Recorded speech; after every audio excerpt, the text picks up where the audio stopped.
दोस्तों, हमारे साथ ऐसा कितनी बार होता है कि हम अपनी किस्मत को कोसते हैं। हम कहते हैं हमारी किस्मत फूटी है, ऐसा मेरे साथ ही क्यों होता है। जब हमारे साथ कुछ बुरा होता है हम आमतौर पर निराश हो जाते हैं और अपनी किस्मत पर दोष लगाने लगते हैं। हम यह सोचते हैं कि हमारे भाग्य में उठापटक लिखी गई है और सब गलतियां हमारे ही जीवन में क्यों होती।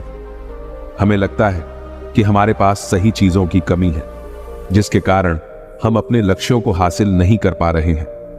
कितनी बार हमने बहुत सी चीजें बस यह कहकर छोड़ दी हैं कि किस्मत में होगा, नहीं तो मुझे मिलेगा कैसे। हम तो अपने आप को यह तक तसल्ली दिला देते हैं कि इसमें मेरा दोष था ही नहीं, मैं और करता भी तो क्या। ऐसे विचार आपके मन में भी आते हैं तो यह कहानी आपके लिए है। एक दिन एक व्यक्ति महात्मा बुद्ध के पास आया। उसने महात्मा बुद्ध से कहा कि मैं अपनी किस्मत ठीक करवाने आया। मैं बहुत दुखी रहता हूं, मैं जो भी करता हूं वह खराब हो जाता है। मेरी किस्मत मेरा साथ नहीं देती। मैंने सुना है कि आप सभी के समस्याओं का समाधान करते हैं। क्या आप मेरी भी फूटी किस्मत को सुधार सकते हो? महात्मा बुद्ध जी ने कुछ पल उसकी आंखों में देखा और उससे पूछा, यह फूटी किस्मत तुम्हें कहां दिखी? तुम्हें ऐसा क्यों लगता है कि तुम्हारी किस्मत फूटी हुई है? उस आदमी ने कहा, मैं जो भी करता हूं तो वह हो नहीं पाता, तो मेरी किस्मत फूटी ही हुई ना। किसी वक्त मेरे पास सब कुछ था, धन, सुख, आनंद। फिर मेरे माता पिता गुजर गए।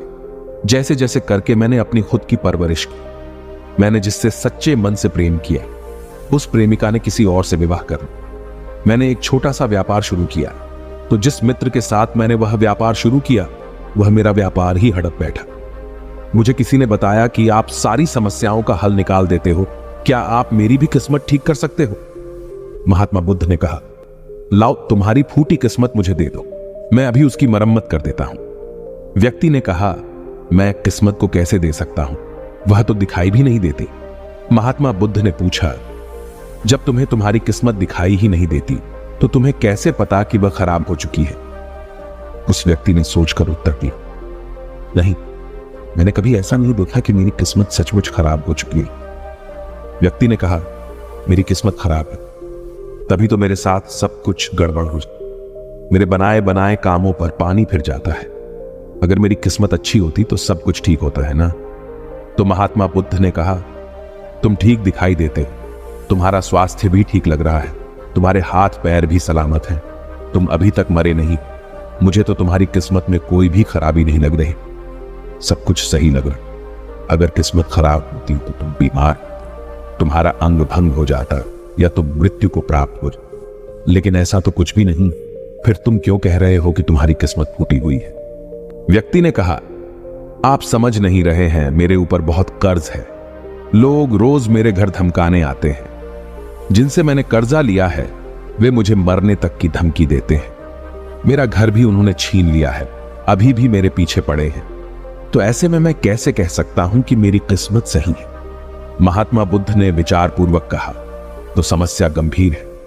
व्यक्ति ने उदासीनता के साथ कहा, जी हां, अब आप समझे ना कि मैं कितने बड़े दुख से गुजर रहा हूं। महात्मा बुद्ध ने आवाज में समझाया, तुम्हारी किस्मत अच्छी है कि तुम जीवित हो इस दुख का सामना करने के लिए, और इस जीवन से ही तुम अपनी समस्याओं का सामना कर सकते हो। व्यक्ति ने कहा, बुद्ध, आप नहीं समझ रहे हो। तब महात्मा बुद्ध ने उससे कहा, समझ तुम नहीं रहे हो, आओ मेरे साथ आओ। महात्मा बुद्ध उसे व्यक्ति को अपने साथ पास वाली नदी के किनारे ले गए और कहा, यह देखो इस बहती नदी को। इस नदी में अगर मैं एक पत्ता गिरा देता हूं तो तुम मुझे बताओ, यह पत्ता किस दिशा में बहेगा? व्यक्ति ने कहा, पत्ता तो नदी के बहाव के साथ नदी की दिशा में ही जाएगा। बुद्ध ने कहा, बिल्कुल सही, अब बताओ पत्ते की किस्मत किसके हाथ में है? व्यक्ति ने कहा, इस पत्ते की किस्मत नदी के हाथ में है, वह जहां चाहे इसे ले जा सकती है। तो महात्मा बुद्ध ने कहा, लेकिन पत्ते तो मेरे हाथ में है, मैं चाहूं तो इसे नदी में डाल सकता हूं, चाहूं तो नहीं। व्यक्ति ने कहा, तो फिर इसकी किस्मत आपके हाथों में है, आप जहां चाहे इसे डाल सकते हैं। महात्मा बुद्ध ने कहा, लेकिन इस पत्ते की किस्मत मेरे हाथ में नहीं है, मैं जितना भी चाहूं इस पत्ते को सूखने से नहीं रोक सकता। यह सूख ही जाएगा और मर जाएगा। जब तक ये पेड़ पर था यह हरा था, इसे ऊर्जा मिल रही थी, लेकिन अब यह पेड़ से अलग हो गया है। अब बताओ, इस पत्ते की किस्मत अच्छी है या बुरी? व्यक्ति ने कहा, अब तो इसकी किस्मत बुरी है क्योंकि अभी अपने पेड़ से अलग हो गया है और ज्यादा दिन जीवित भी नहीं रह पाएगा, धीरे धीरे सूख जाएगा। महात्मा बुद्ध ने कहा, अभी यह मरा नहीं है, अभी भी है जीवित, और लाभ यह है कि अभी यह पत्ता वह सब कुछ कर सकता है जो वह पेड़ से लगे रहकर नहीं कर सकता। बुद्ध ने वह पत्ता हवा में छोड़ दिया, वह उड़कर दूर जा गिरा। तब बुद्ध ने कहा, देखो, पेड़ पर रहकर भी कभी इतनी दूर नहीं जा सकता था, आज इसने स्वतंत्र होकर उड़ने का आनंद लिया है। फिर वह पत्ता उड़कर नदी में जा गिरा। बुद्ध ने कहा, देखा, अब वह पत्ता नदी में तैरने का भी आनंद लेगा, और अगर तुम ध्यान से देखो तो यह पत्ता कितने ही छोटे छोटे जीवों को अपने ऊपर बिठाकर नदी के एक किनारे से दूसरे किनारे पहुंचा रहा है। इस पत्ते की भी किस्मत अच्छी है क्योंकि वह अपने नए अवसरों को ढूंढने में लगा हुआ है। तुम्हारी समस्याएं तुम्हें उड़ने का अवसर दे सकती हैं यदि तुम उन्हें सकारात्मक नजरिए से देखो। उस आदमी ने वहां खड़ीडीढ़े होकर महात्मा बुद्ध के बातों पर विचार किया। धीरे धीरे उसने पूरी कहानी के पीछे छिपे गहरे अर्थ को समझना शुरू किया। वह महात्मा बुद्ध की ओर देखते हुए बोला, आप सही कह रहे हैं महात्मा, मैंने अपने भाग्य पर ध्यान देने में अपनी दृष्टिकोण को सीमित कर दिया था। मैं इतना प्रयास कर रहा था कि समस्याओं और मुश्किलों पर ही फोकस करता रहता, जिसके कारण मैं उनमें मौजूद अवसरों को देखने में असमर्थ था। मुझे अब समझ आ गया है कि मेरी फूटी किस्मत बस एक डर और निराशा से उत्पन्न एक धारणा थी। यह कहानी हमें यह सिखाती है कि हमारी किस्मत हमारे हाथ में होती है, हम खुद अपने जीवन की दिशा निर्धारित करते हैं। हमारी समस्याओं का हल भी हमें ही निकालना होता है।